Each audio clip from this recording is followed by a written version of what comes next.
राकेश, ए राकेश, कहाँ बड़ा? बाहर आवा। राकेश, काहो बाबू, काहे चिल्लात बड़ा लो? राकेश कहाँ बड़े? फोन नहीं कन उठावत।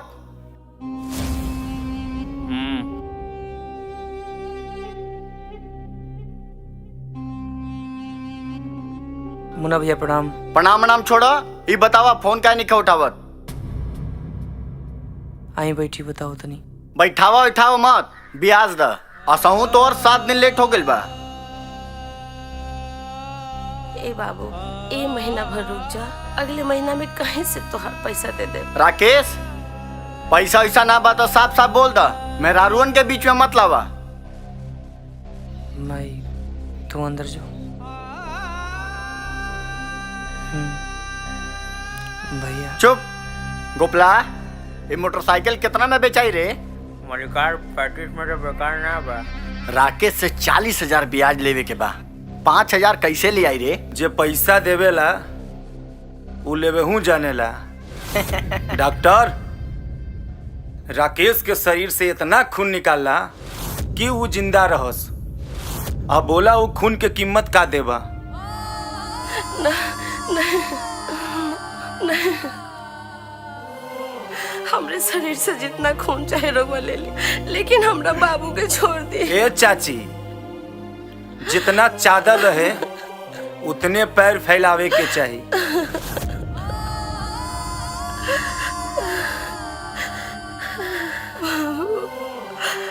हमार बाबू ना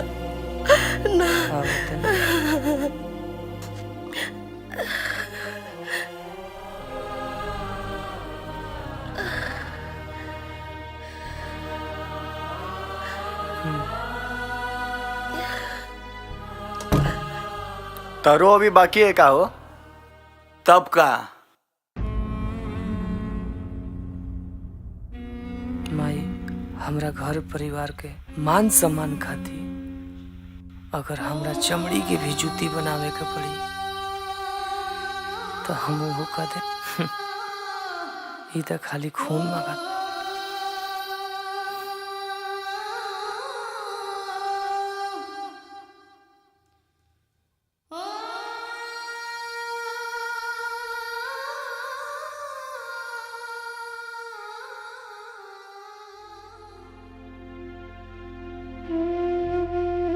ली डॉक्टर साहब, खून ले ली।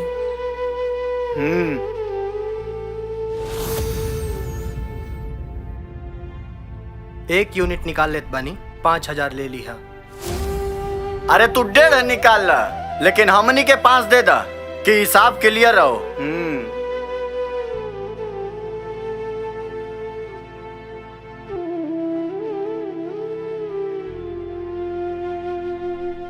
का हो लक्ष्मी, राखी 2 दिन बाद का राखी बंधवाई दिए तुम्हार भैया? पहला बार ससुरारी से राखी बनबू, कुछ तो खासे मिली तो के। दीदी, राखी बंधाई का मिली ना मिली ये हम कैसे बता सकेनी। हमार भैया आके आशीर्वाद दे दे, इहे हमरा खातिर सौभाग्य के बात बाटे। जानत बाड़ू, हमार भैया ना हमरे बदे 10 लाख का गले का हार लियावत बाड़न। मना करत रहनी तो कहे लगलन कि तुहार भाई राजा हो, कौनो भिखारी थोड़ी जो खाली हाथ आ जाए।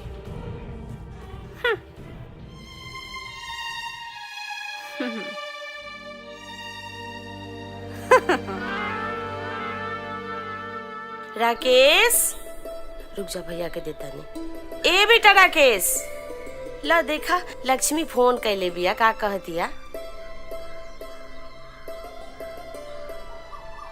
हेलो लक्ष्मी। गोड़ लागतानी भैया। खुश रहा। बोलो का कहत बाड़ू? भैया, 2 दिन बाद राखी है। इस ससुरारी के हमार पहला राखी बा। तू समय से आ जाइहा। देखत बानी बहन, का आ पाइम कि ना पाइम? देखत ओखत का बानी, तू अइबा तबे हम पनियो पियब। और सुना, तू काका खइबा बतावा, हम तोहरा ला बना के रखब, फिर दोनों भाई बहन मिल के खाई जाई। बाद में बात करते नहीं।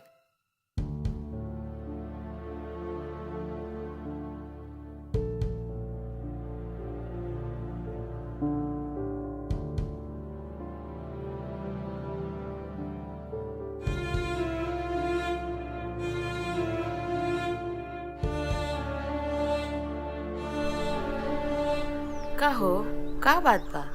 बड़ी टेंशन में लागत हुआ। कुछ कहला सका लक्ष्मी? कुछ न कहत रसियो, यह कहत रसियो कि अगर तू ना आइबो तो हम पानी ना पियम।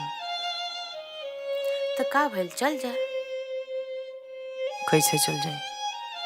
तू तो सब जाना तारू।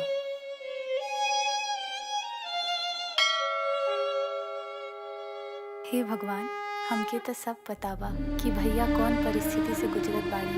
भगवान हमरे भैया के सब दुख परेशानी से दूर कर दे और राखी बंधवावे खातिर जरूर भेज दे।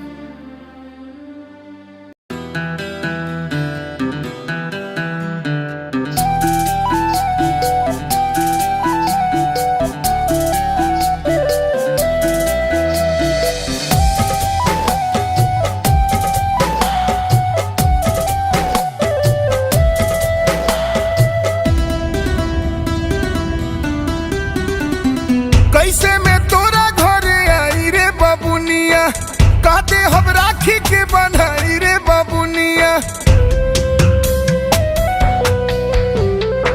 कैसे में तोरा घरे आई रे बाबुनिया, कहते हम राखी के बन्हाई रे बाबुनिया।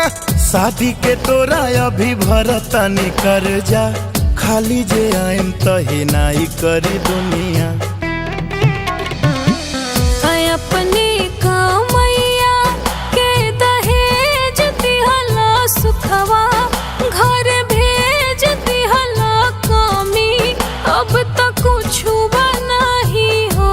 ए भैया खाली रखिया बनाला, आके अपना कलैया, हमरा कुछ न चाही हो।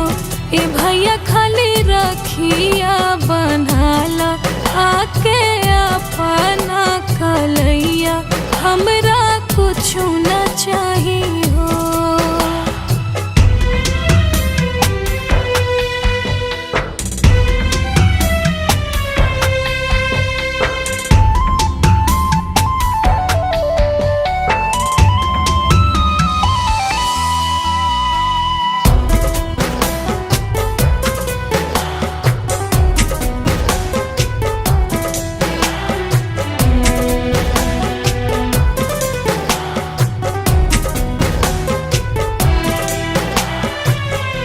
अगरिया कगरी घरवा बाजता बधैया, सबके भाई अइले हो। ताकते में रहिया तहरो, भोरही से भैया मोर नयन थहरइले हो। घरे के हाल के त जानता रे असहू, चलता दाल रोटी बबुनी रे कसहू, चलता दाल रोटी बबुनी रे कसहू। बन के ना भैया हाई फाई आई हो साड़ी, ना मिठाई लाई हो कमी, अब तो कुछ नहीं हो। भैया खाली रखिया बनाला, आके अपना कलैया, हमरा कुछ न चाही हो। ए भैया खाली रखिया बनाला, आके अपना कलैया, हमरा कुछ न चाही हो।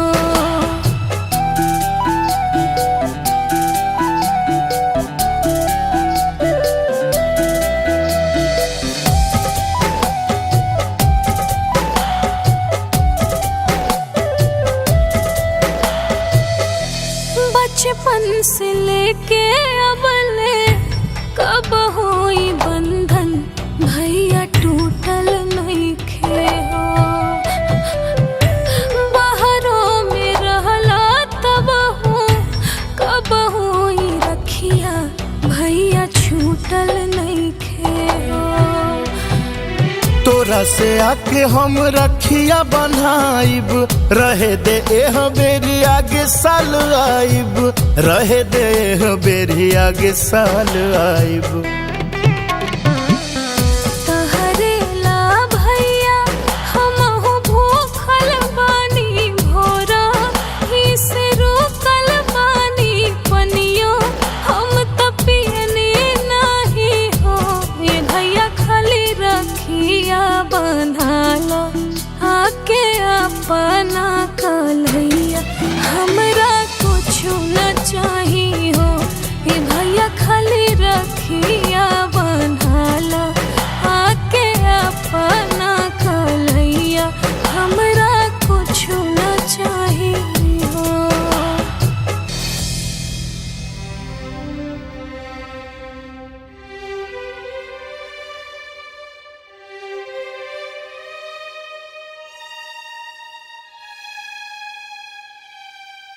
भैया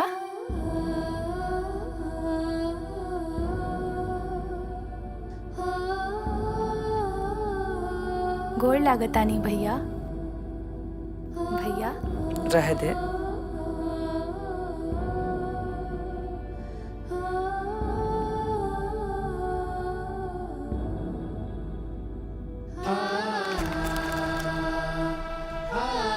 भैया का भइल? हमार मिठाई काहे न खैला हा? हमसे कोनो गलती हो गइल बा का? ना बहन, कन्यादान कैला के बाद लड़की के घर के पानी भी ना पिए के चाही। ये तो मिठाई है।